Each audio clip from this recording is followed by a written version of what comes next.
This is your Dwayne Entertainment Playpad.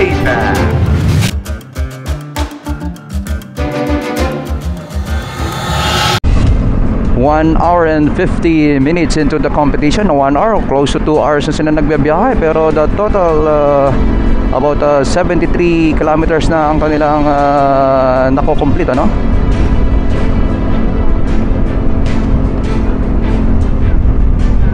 About more than 1/3 na mga kaibigan ng kanila nako-complete. Parang ang bilis nga ng ano nila ang bilis nating matapos, ano?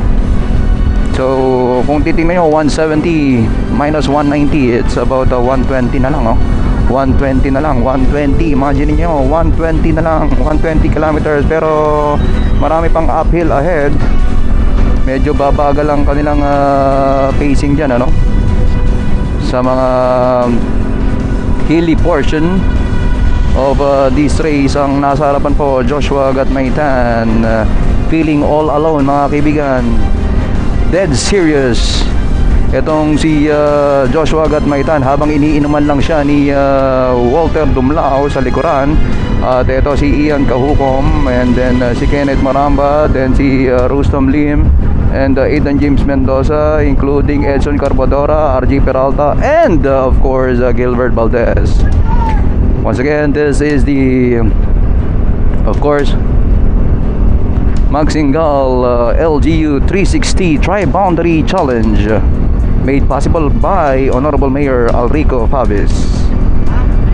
Okay, eto po mga kaibigan, medyo mas umiinit pa ang binte ni oh my god. Sauli na tayo, sauli. Hindi, lubi ko kasi yung Marshall na isa. Oo. So wrong move. So paano to?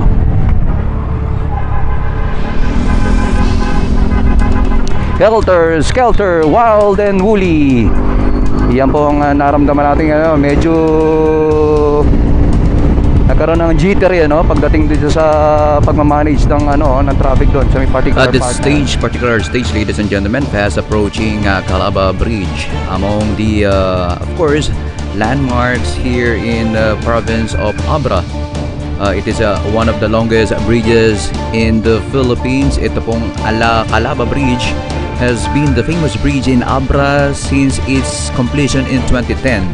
Ito po ay may habang 900 meter. Ito po ay Australian modular bridge in Abra that connects 2 of the 27 towns in the province of Abra.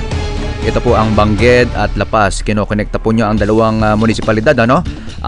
The capital town at ito pong 5th class municipality na La Paz.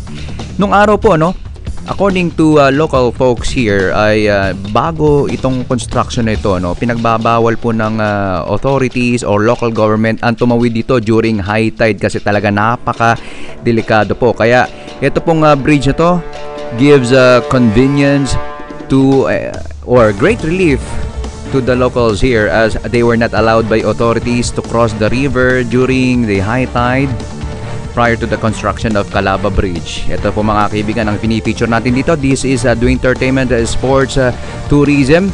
Ito po ang isa sa mga magagandang or landmarks ng province of Abra among the 6 provinces in Cordillera Administrative Region. At ito na po ang isa sa halos pinakamahabang bridge dito sa Luzon Island. Ito po ang Calaba Bridge. Dito po matatagpuan sa Abra Province.